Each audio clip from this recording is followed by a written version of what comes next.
Grabe, miss namin kayo. So, ito na nga for today's video. Pupunta tayo sa Alfonso. Meron tayong kakainan na restaurant doon.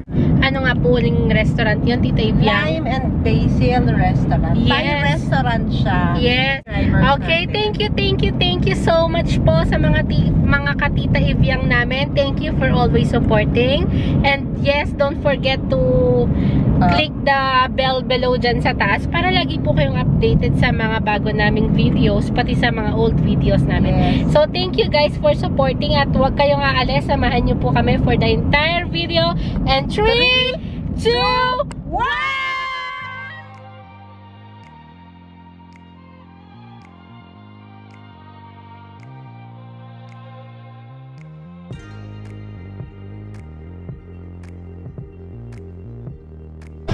So, hello mga friendship. Nandito tayo ngayon sa Lime and Basil. As you can see, alfresco ang kanilang theme.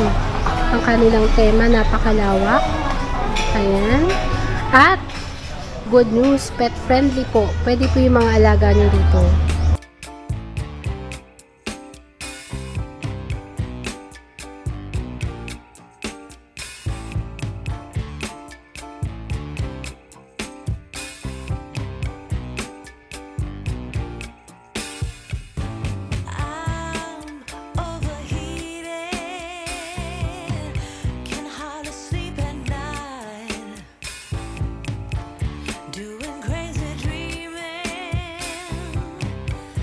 Try natin guys, pakbong with crispy pork. Tapos oyster sauce, spinach.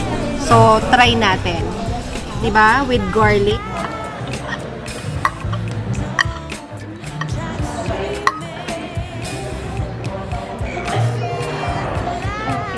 Sobrang crispy talaga ng pork niya.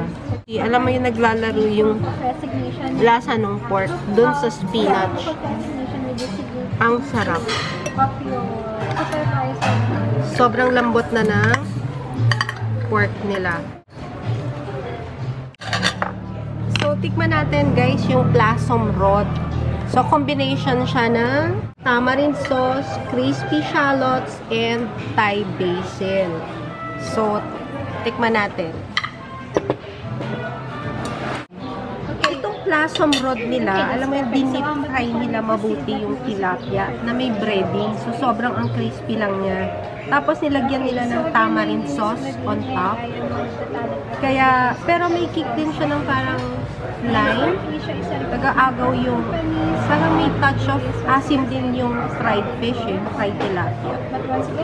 Tapos, nandito yung shallots. Guys, dito naman tayo sa second dish natin. Ito ay Pad Thai Talay. So, ito mga brown, para siyang yung floss. Tapos, meron din siyang bean sprout and meron siyang seafoods. Look at this. Napakataba ng shrimp. Meron din tahong. Okay, so, tara, try natin to.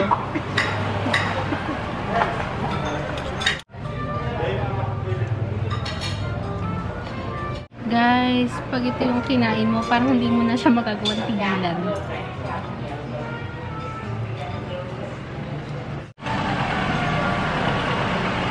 Napakasarap niya. Nagdadagdag ng crispy itong parang floss. Ang sarap, nagko-complement sa mga ingredients and yung soy sauce niya masarap eh. Parang hindi siya yung local na soy sauce na matitikman mo dito. Tapos yung sprout, perfect. Pati yung lime, fresh na fresh siya pag kinain mo. So, kung pupunta kayo dito, dapat i-try nyo to. Napakasarap.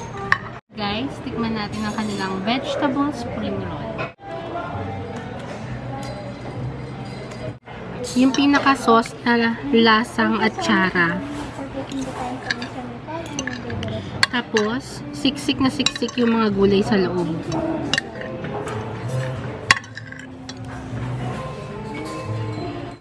Guys, napakasarap niya. Light na light lang siya. Tapos kung hindi ako nagkakamali, meron siyang noodle dito sa loob. Tapos meron ding fresh meat sa loob. Aside sa mga gulay.